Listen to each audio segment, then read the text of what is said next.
Are you tired of scrolling and clicking around the Bedrock console trying to find model details? Let's make this a faster process by using a really easy Python script. I'm now in Windsurf IDE to access AWS from the command line.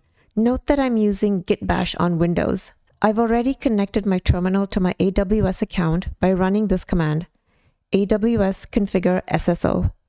This command securely connects my local terminal with my AWS account using single sign-on. I've also created a Python virtual environment using this command and activated the virtual environment using this command. This step is optional, but it's good practice. It keeps my Python libraries in this project separate from my other projects. I've also installed Boto 3, which is the AWS SDK for Python. It's just a set of tools that make it easier for Python to interact with AWS. Boto 3 lets Python talk to AWS services like Bedrock. As you can see, it installed the AWS Python SDK, so my code can access AWS directly.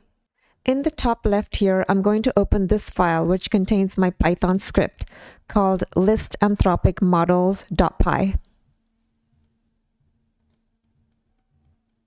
Let's look at the code line by line.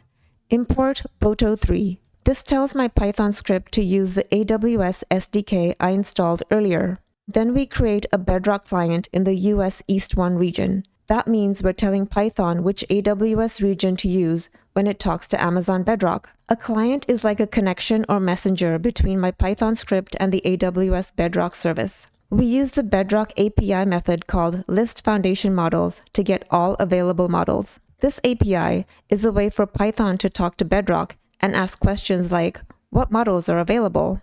An API is just a way for programs to talk to each other. In this case, Python is talking to Amazon Bedrock.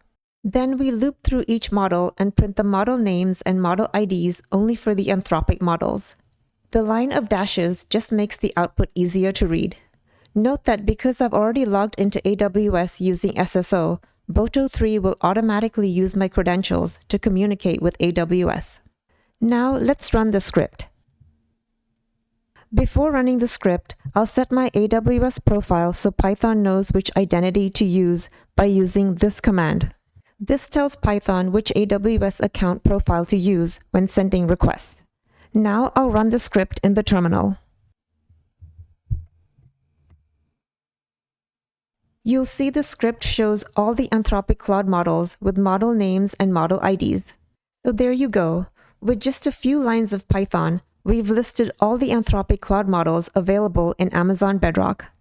I hope this was helpful. Thanks so much for watching, and I'll see you in the next video.